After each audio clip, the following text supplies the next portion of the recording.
Well, I think that that brings us to the last question anyway, to where you both can kind of weigh in on that. Can you provide our viewers and our listeners with some final thoughts and wisdom regarding getting through the pandemic using positive skills and leadership skills overall? If you have any final words just to kind of solidify that. Yeah, I think Rick made some really good points on that and very practical ones too. It's not so easy to do, I mean, to exercise, because when we are used to exercising in a different way, we have to make adjustments. Again, that adaptability and the flexibility to do that. And that's important to kind of be creative. And one of the benefits of kind of learning more about our emotions and our emotional mind, if you will, is that creativity and energy and motivation comes from our emotional system. And so as we learn more about these skills, creativity and new skills and new behaviors, kind of come into focus a little bit clearer for us on that. And even though we're just one person, we think, we feel, and we behave. So there's just one of us, not three of us, although they all integrate together in one way or another to help guide us in whatever direction we choose in life. And we're just suggesting to choose good ones because we want to be healthy and we want to be successful. So those things kind of go along that I think you'll find that emotional intelligence is consistent with a lot of what's in positive psychology. That, we all kind of need to feel hopeful, and especially during times like this. We also need to know and feel like that we need to be a little more optimistic about things, because it's very easy to experience negative kind of feelings and thoughts when we're confronted with the unknown and the scary and the part that we're in now. But that we kind of need that hopeful, optimistic perspective, and then to be able to develop goals, as Rick was mentioning, like goals around activities, everyday activities that we would feel good if we did that. So if you were to exercise for a few minutes on doing something, whatever you can make up where you are while practicing as much safety as you can, that would be a good thing. And then the other things, I think, is just that part about ideas that really do work. But those skills that Rick mentioned fall within 4 areas that are really important domains for learning domains for emotional intelligence. And that's where that relationships and social skills, and they're like achievement skills, so that we can achieve and produce and, get better at what we do with the goal of really trying to be, maybe to learn how to be and become our best self, even though we're going to fail a lot of times and we're going to make a lot of mistakes. And then to be able to lead ourselves in intelligent direction. So we do think that intelligent self-direction, and what that implies and means from the lens of emotional intelligence, is to learn these kinds of skills and behaviors and strategies that we're talking about today. And then also to be able to influence ourselves to try to, build up our confidence, our optimism, our tenacity to learn and to stick to it and this kind of thing, persist. We found those skills to be highly related to being successful in college or successful in jobs. And then also to be kind of when we can, and it takes some effort sometimes, be a little enthusiastic about things, because when we're enthusiastic, we're smiling, we're happy, we're not so aware, and we hardly ever are really happy and really mad at the same time. So those are things that we can do. And then to, all of this, just in the contributions that emotional intelligence brings to your life are really enormous in so many ways. And we often think of, like good old days, that, and I can think back, because I'm more chronologically gifted now than ever before. I'm older. that you can always remember like the good old days, and then you think back, well, they weren't all that good old days. They were just up and down days. And then what I'd like to share, kind of more or less a last point, is today is the good old days. That it's today. We're living in the present. There's a past to us that's rich in history. It's rich in our abilities and our influences from culture, from family, from everything that's positive and good about being in a community. So, interdependence, we've learned, is more important than independence alone, because we live in a social world and a social globe.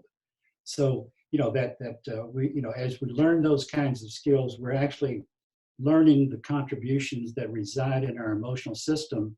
And emotional intelligence has not been taught well in schools, which, we wish that would change, and it seems to be changing, and particularly with the emphasis on what's now in the field in the literature of social emotional learning, and that the skills we're talking about today are, pretty much mirror images of the competencies and skills that are going to be needed in our schools as early as possible. So instead of waiting to learn through experience, through all of the ups and downs, which we will do, it's a very positive thing we can learn earlier, and why not today? So today is the best time. It's the only time right now.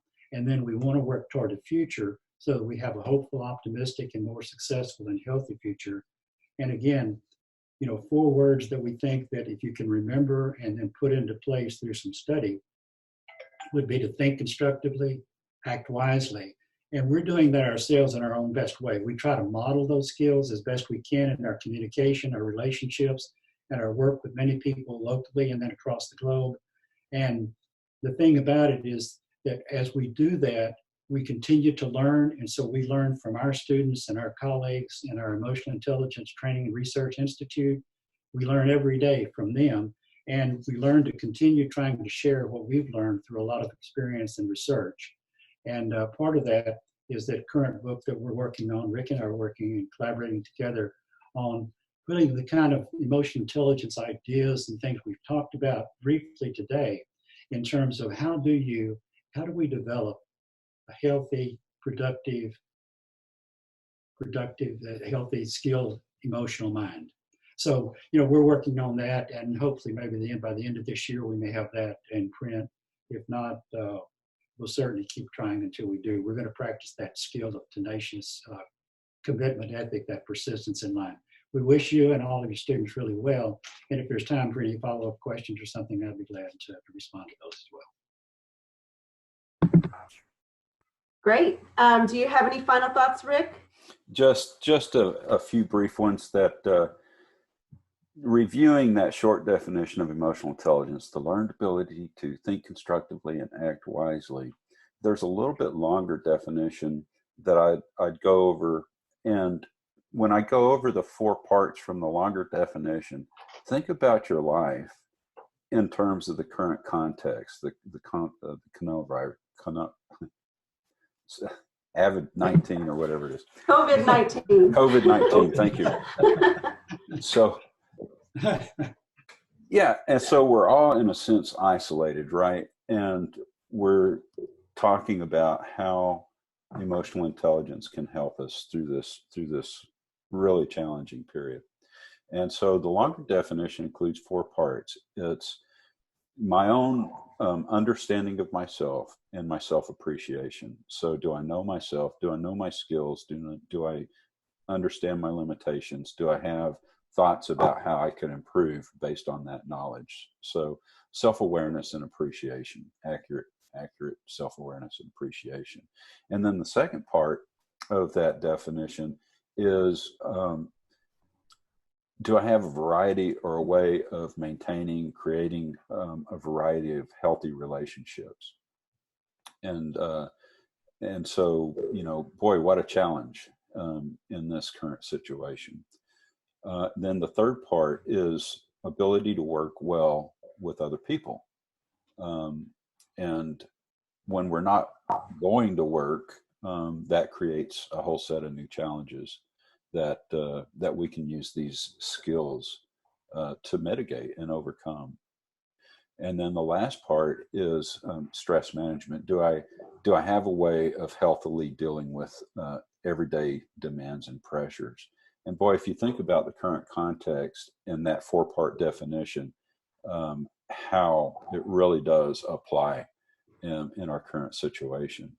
And so how do you use that information to stay constructive and healthy? And I think Gary touched on the importance of trying to plan something every day in your routine that helps you take care of yourself in terms of confidence, self-esteem, and those intrapersonal kind of self-efficacy. If we can take care of ourselves by scheduling ways to accomplish things that are truly important to us on the inside, then I think we take care of ourselves from the mental kind of hygiene perspective in the best way possible. And that in turn helps us take care of those other parts too, those other three parts. So like Gary, I appreciate the invitation to participate today, and I'd be happy to stick around for additional discussions as well. Okay. I think that this information that you guys gave us is just so valuable. I can see how if somebody were to listen to this and take it to heart, that they would really see some positive changes, not only in their life, but also dealing with the current situation that we are all dealing with.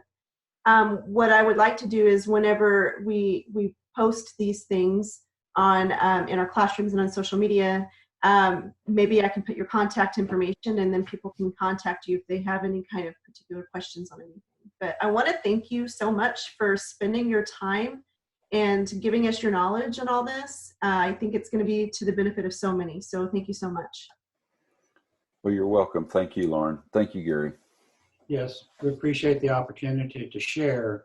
And that's one of the things that, you know, when my real good friend, when we mentioned, like, we started our work many years ago, was Dr. Darwin Nelson, and I started first grade together. And we became young psychologists, which started our career in emotional intelligence. And it just reinforces to me every day. He passed away about 3 years ago, but that relationships are so important. It would not have been possible for me to have done what we have, like the research that we've done and completed, and the people that we've helped to complete doctoral dissertations and research projects, and to have such good colleagues now, without the relationship skills that we experienced with each other, and then also that we experienced with our good colleagues, and that Rick joined us, you know, as you mentioned, about 20 years ago, and has extended our work in so many ways. And we continue to work at that today. And we appreciate you being one of our colleagues, and wish you the absolute best as you go through and your family goes through the changes, as well as everyone else. Thank you. Great. Thank you.